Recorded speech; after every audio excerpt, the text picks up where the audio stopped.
সড়ক মহাসড়কে মৃত্যুর মিছিল। মর্মান্তিক সব সড়ক দুর্ঘটনার জন্য যে কারণগুলোকে দায়ী করা হচ্ছে তার মধ্যে অন্যতম ধীরগতির নছিমন, করিমন ও ভটভটির অবাধ চলাচল। সরকারি নিষেধাজ্ঞা উপেক্ষা করে জয়পুরহাটের আঞ্চলিক মহাসড়ক ও সড়কে দাপিয়ে বেড়াচ্ছে এসব যানবাহন। ফলে জনদুর্ভোগের পাশাপাশি বাড়ছে দুর্ঘটনার ঝুঁকি। জয়পুরহাট প্রতিনিধি রফিকুল ইসলাম রফিকের তথ্য ছবিতে দেখুন ডেস্ক রিপোর্ট। শ্যালো ইঞ্জিন চালিত এই ভটভটি ও নসিমন করিমনের চাপে দমবন্ধ এই শহরটির নাম জয়পুরহাট।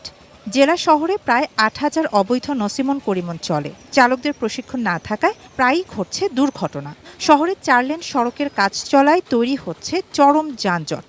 নগরবাসীর অভিযোগ, যেখানে সেখানে পার্কিং করায় ভোগান্তি ও শব্দ দূষণের কারণও এই ভটভটি।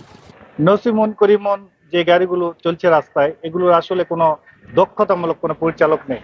আমাদের চলাচলে বাধা বিঘ্ন সৃষ্টি করছে, যাতে করে এই জেলা শহরের মানুষ হাঁপিয়ে উঠছে।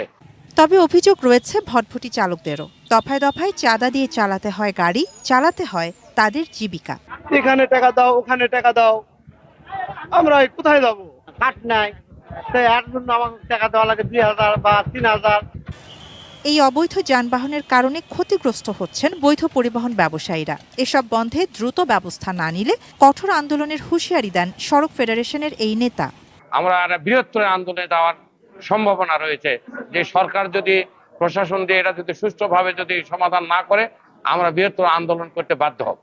তবে গরুরহাটকে কেন্দ্র করে শহরের বাইরে 4টি পয়েন্টে এসব যানবাহনকে পার্কিংয়ের নির্দেশ দেওয়া হয়েছে বলে জানান পুলিশের এই শীর্ষ কর্মকর্তা।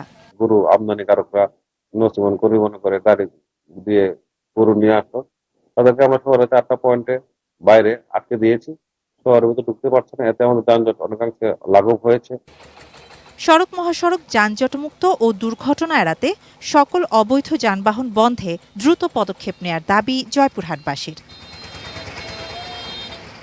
শাহানা জাহান, ডেস্ক রিপোর্ট, ATN নিউজ।